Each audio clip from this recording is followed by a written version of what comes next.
ભેળસેળિયા મસાલા, ભેળસેળ ક્યાં નથી થતી, અને જ્યારે મસાલામાં થાય છે, મસાલામાં પણ એ પ્રોડક્ટમાં જે મુખવાસમાં વપરાય છે એ વસ્તુમાં જે તડકા સાથે વપરાય છે એ મસાલો જે પૌષ્ટિક ગણાય છે. હું વાત કરું છું વરિયાળીની, હું વાત કરું છું જીરાની. જીરાની સુડમ તમે જાણો છો ને, દર્દ જોજો. જે વિસ્તાર જીરાના વેપાર માટે સૌથી વધુ સુપ્રસિદ્ધ છે, જ્યાંથી રોડ ઉપર પસાર થઈએ ને તો એ જીરાની સોડમ આવે છે, ત્યાં કેવું મિલાવટના કિસ્સા સામે આવે છે. 13/7નો આ કિસ્સો છે. અને દાસદ તાલુકા, ઊંઝાના દાસદ તાલુકામાં એસઓજીએ છાપેમારી કરી તો અહીંયા નકલી જીરું જ બનતું નહોતું, પણ નકલી જીરું તૈયાર કરવામાં આવતું હતું. સફેદ પાવડર, લીલો કલર, અનેક પાવડર, ગોળની રસી, આ બધું ભેગું કરીને ત્યાં આ જીરું તૈયાર કરવામાં આવતું હતું. 6.76 લાખનો પોલીસે ઘટના સ્થળેથી આ માલ એકઠો કર્યો છે. અને આરોપી, તેમની ઉપર આરોપ લાગ્યા છે તે પટેલ રાજેશ કુમાર પરસોત્તમભાઈ વિરુદ્ધ ફરિયાદ નોંધાઈ છે. 10/7ના રોજ આ જ ઊંઝા, જે જીરાની સાથે વરિયાળી માટે પણ પ્રખ્યાત છે, ત્યાં પણ આ જ પ્રકારે ફૂડ એન્ડ ડ્રગ્સ ઉનાવાની બાજુમાં જ છાપેમારી કરેલી. અને ત્યાં ફ્લાઇંગ સ્ક્વોડે 2 સ્થળે છાપેમારી કરી તો ભાર્ગવ કુમાર પ્રવીણભાઈ પટેલના ગોડાઉન અને મેસર્સ પટેલ રાકેશ કુમારની પેઢી પરથી ગેરકાયદેસર પ્રવૃત્તિ પકડાઈ છે એવો આરોપ છે. કેમિકલ કલરની ભેળસેળવાળો ₹20 લાખની કિંમતનો 26 ટન વરિયાળીનો જપ્ત અહીંથી થયો છે. વરિયાળીને વધુ પડતી લીલી કરવી, આકર્ષિત કરવી, કેમિકલયુક્ત અખાદ્ય પદાર્થો મેળવવા, આ બધી સ્થિતિ છે. અને આ એ જ ઊંઝાનો એ વિસ્તારો છે જ્યાં ભૂતકાળમાં જીરા વરિયાળીમાં સિમેન્ટ મિક્સ કરાતો હતો, એવા પણ દ્રશ્યો આવ્યા હતા. એવું પણ રેકેટ પકડાયું હતું. એટલું જ નહીં, લાકડાની ભૂકી વેર ભેગો કરાતો હોય ને એવું પણ સામે આવ્યું હતું. 24/6 ઉનાવાના શિવગંગા એસ્ટેટમાં ફૂડ એન્ડ ડ્રગ વિભાગે રેડ કરી અને ત્યાં આગળ આ જ પ્રકારે વરિયાળીને આર્ટિફિશિયલ કલરથી પ્રોસેસ કરવામાં આવી રહી હતી અને પકડાયું હતું.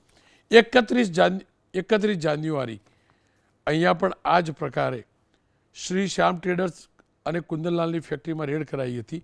જીરું અને વરિયાળીમાં વ્હાઇટ પાવડરનો શંકાસ્પદ ભેળસેળ કરવાની પણ આરોપ લાગ્યો હતો અને 21 લાખનો મુદ્દામાલ જપ્ત થયો હતો. માત્ર ઊંઝા જ કેમ, રાજકોટની અંદર પણ, રાજકોટના ગોંડલ તાલુકાના ગુંદાલા ગામની સીમમાં પણ મહાદેવ ઇન્ડસ્ટ્રીમાં એસઓજીના ફૂડ એન્ડ ડ્રગ વિભાગે છાપેમારી કરી હતી. અહીંથી 41,91,000ની કિંમતનો ભેળસેળયુક્ત જથ્થો મળ્યાની આશંકા છે. એને સીઝ કરવામાં આવ્યો હતો. મરચું, જીરું, ધાણા જીરું, હળદર, આની અંદર પણ ભેળસેળ થાય છે. આ પ્રવૃત્તિ બદલ પોલીસે ફેક્ટરીના માલિક મિતુલ બાલદા સામે ગેરકાયદેસરની કાર્યવાહી પણ કરી છે અને નમૂના પણ લીધા છે. સવાલ એ છે આ સ્થિતિ કેમ છે? સવાલ એ છે આ સ્થિતિ કેમ છે અને કોણ આ પાપીઓ છે? કેમ આ અટકતું નથી? દિનેશભાઈ પટેલ એપીએમસીના ચેરમેન છે ઊંઝાના, અને KR પટેલ નિવૃત્ત ડેઝિગ્નેટેડ ઓફિસર છે Gujarat food and drug control વિભાગના. પટેલ સાહેબ, તમારી પાસેથી જાણવું છે, શું કારણ આ મિલાવટખોરી અટકતી નથી અને કઈ હદ સુધીની મિલાવટખોરી છે?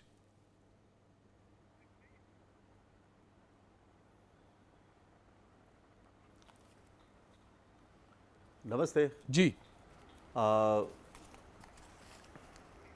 ખોરાક, પાણી અને હવા કોઈ પણ મનુષ્ય માટે ખૂબ જ પ્રાથમિક જરૂરિયાતો છે. એમાં ખોરાકમાં ભેળસેળ તો કોઈ પણ સંજોગોમાં ચલાવી ન શકાય. ઊંઝાની વાત કરીએ તો જીરું અને વરિયાળી એ આખા વિશ્વમાં ત્યાંથી નિકાસ કરવામાં આવે છે. ઊંઝાનું નામ આખા વિશ્વમાં પ્રખ્યાત છે. પરંતુ ઊંઝામાં મોટાભાગના વેપારીઓ સારા અને શુદ્ધ મસાલાની નિકાસ કરે છે, ડોમેસ્ટિક માર્કેટમાં સેલ કરે છે. પરંતુ અમુક લેભાગુ તત્વો, ભેળસેળિયા તત્વો, જેમણે બહુ જલ્દી કમાઈ દેવું છે, તેઓ બનાવટું જીરું બનાવી અને અસલ જીરુંમાં એને મિક્સ કરવામાં આવે છે. વરિયાળી જે ભૂખરી હોય એને લીલો કલરનો કલર કરી અને તેને વરિયાળીને પણ આ રીતે સુશોભિત કરી અને વેચાણ કરવામાં આવે છે અને લોકોના આરોગ્ય સાથે જાહેર ચેડા કરવામાં આવતા હોય છે. ભૂતકાળમાં spices boards of India, police department અને ખોરાક અને ઔષધ નિયમન તંત્ર દ્વારા ઘણી બધી રેડ કરવામાં આવી છે. ઘણો બધો લાખો ટન કરોડો રૂપિયાનો જથ્થો ડિપાર્ટમેન્ટ દ્વારા જપ્ત કરવામાં આવતો હોય છે. ખાદ્ય પદાર્થના નમૂનાઓ લઈ અને ખોરાક અને ઔષધની પ્રયોગશાળામાં મોકલી આપવામાં હોય છે. આ નમૂનાઓ અનસેફ જાહેર થયેથી તેઓ સામે કાયદેસરની કોર્ટવાળી કાર્યવાહી કરવામાં આવતી હોય છે. હાલમાં ખોરાક અને ઔષધ નિયમન તંત્રના ફૂડ સેફ્ટી કમિશનર ડૉક્ટર રત્નકુંવર ગઢવીચારણ સરના નેતૃત્વ હેઠળ તંત્ર સતત કામગીરી કરી રહ્યું છે. આરોગ્ય મંત્રી શ્રી પ્રફુલ્લ પાનસેરિયા તંત્ર પટેલ સાહેબ, આ બધા આંકડા મેં બહુવાદી વાર રજૂ કર્યા. જી મારો સવાલ એટલો જ છે, કેમ અટકતું નથી? જી કેમ અટકતું નથી? ફૂડ એન્ડ ડ્રગ વિભાગની જવાબદારી છે. હાજી કોઈ હું ફરીથી કહું છું, ગુણગાન ન હોઈ શકે. ફૂડ એન્ડ ડ્રગ વિભાગની જવાબદારી છે એક દાણો સ્વસ્થ મળે મારા ગુજરાતના નાગરિકને. શું કરી શું નાગરિકોમાં નથી પડવું? કેમ અટકતું નથી? મારો મુદ્દો એ છે. હા હા હા હા એના માટે હું ચોક્કસ કહીશ કે આના માટે આપણે મારા 3 સજેશન છે કે એક ટાસ્ક ફોર્સ સમિતિની રચના કરવામાં આવે, જેમાં એપીએમસીના એક્ટિવ ડાયરેક્ટર હોય, ચેમ્બર્સ ઓફ કોમર્સ ઊંઝાના એક્ટિવ ડાયરેક્ટર હોય, તંત્રના અધિકારીઓ પણ હોય અને ખૂબ જ એક્ટિવ રીતે કામગીરી કરવામાં આવે. બીજું, વર્ષો સુધી ફૂડ સેફ્ટી કમિશનર આઈએસ અધિકારી ન હતા.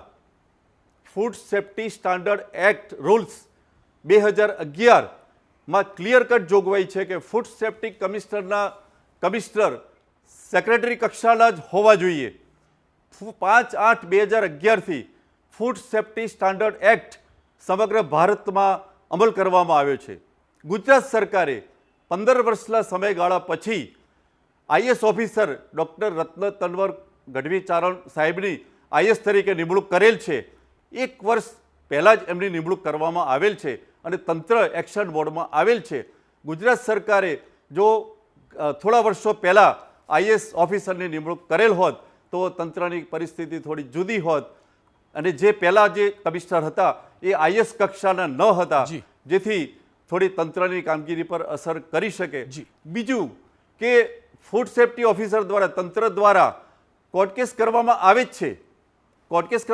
છે.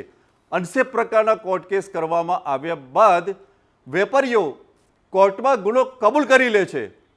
વકીલોની સલાહ પ્રમાણે કોર્ટમાં ગુનો કબૂલ કરી દે છે. નામદાર કોર્ટ દ્વારા તેમને ટીઆરસી અને થોડી ઓછી માત્રામાં દંડ કરી અને વેપારી છૂટી જાય છે.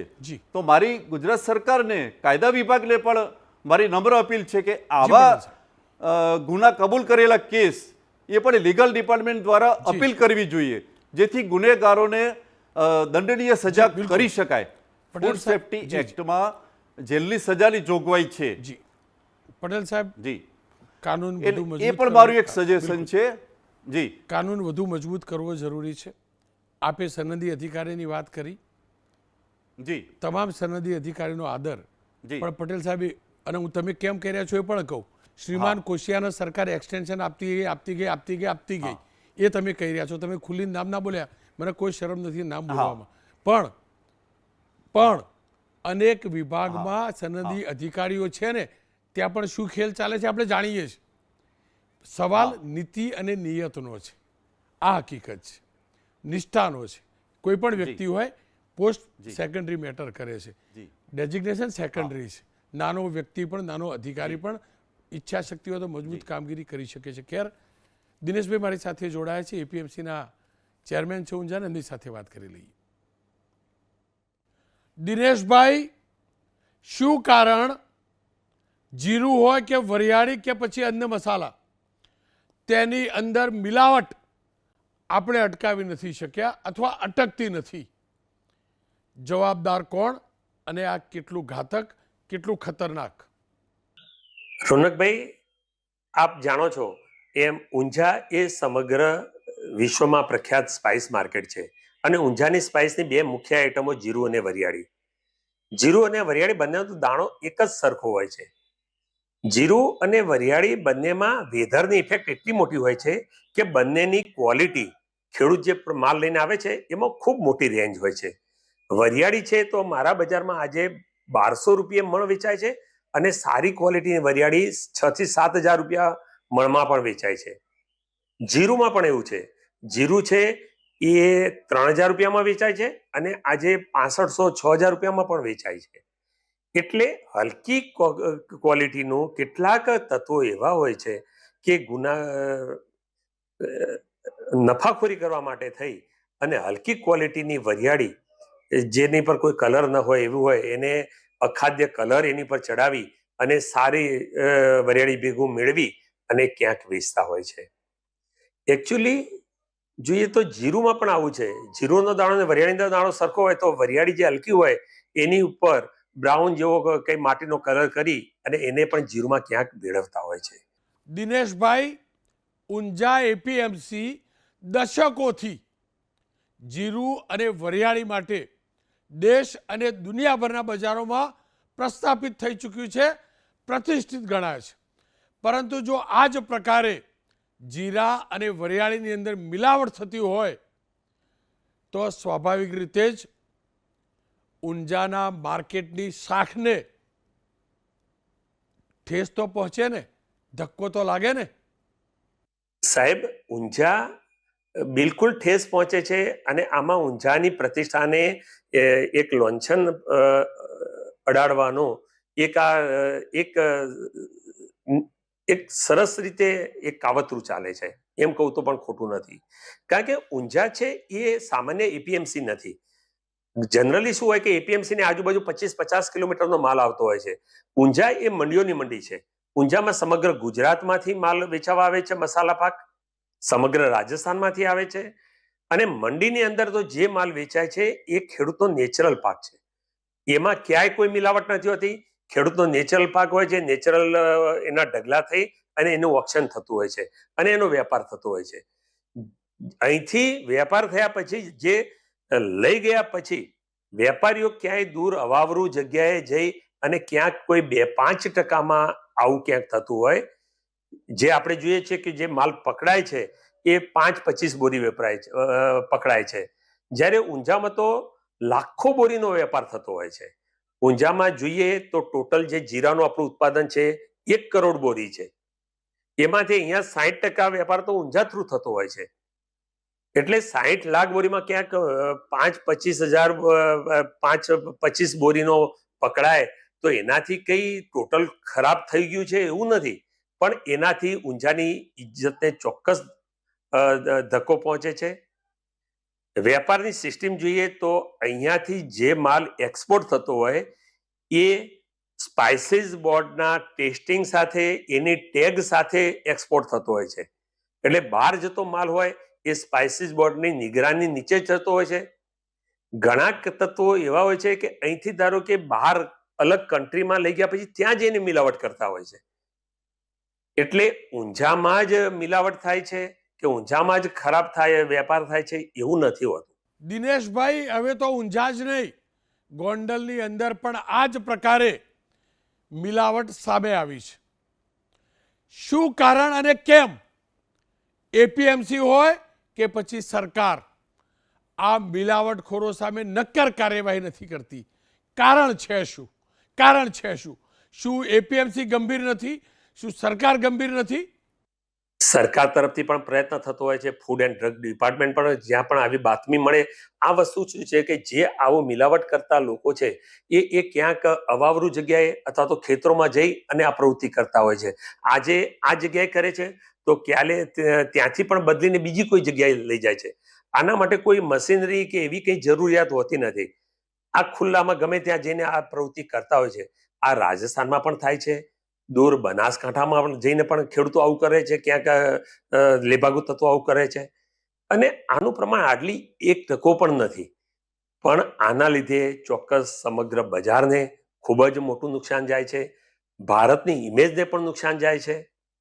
ઘણી જગ્યાએ તો એવા મીડિયામાં પણ એવું કહે કે ઊંઝામાં છે મિલાવટવાળું મળે છે, પણ ઊંઝામાં તો લાખો બોરીનો વેપાર છે. એમાં ક્યાંક નાની ક્વોન્ટિટી પકડાય એનાથી બધું જ કંઈક ખોટું છે કે ખરાબ છે એવું માની લેવાની કોઈ જરૂર નથી. પોતાના વિસ્તારની પ્રોડક્ટની શાખ જાળવવાની જવાબદારી જે તે વિસ્તારની મુખ્ય મંડળીઓની પણ છે. આ હકીકત છે અને સરકારની સવિશેષ જવાબદારી છે. હું ફરીથી કહું છું, આ કર્યું આટલા પકડાયા ન હોય. એક અનાજનો દાણો મારા પેટમાં જે પણ જાય છે હું રૂપિયા ખર્ચીને લઉં છું, અને એની સાથે ડાયરેક્ટ કે ઇનડાયરેક્ટ ટેક્સીસ પણ ઉમેરાય છે. ત્યારે જે પણ ખાઈએ છીએ એ આરોગ્યપ્રદ મળે તે પ્રકારની વ્યવસ્થા સરકારે કરવી પડશે. બાકી તડકાનું જીરું હોય તડકો લગાવવાનું દાળમાં, કે પછી મુખવાસની વરિયાળી જો મિલાવટી હશે તો આપણે બીમાર પડીશું એ નક્કી છે. અને કદાચ બીમારીઓ વધવા પાછળના કારણોમાં સૌથી મોટું કારણ આ પણ છે. બિન આરોગ્યપ્રદ સામાન જે મળે છે એ પણ છે. આશા અને અપેક્ષા રાખું, સતત હેમરિંગ કરતો રહું છું, સરકાર આ મુદ્દે વધુ ગંભીર થાય.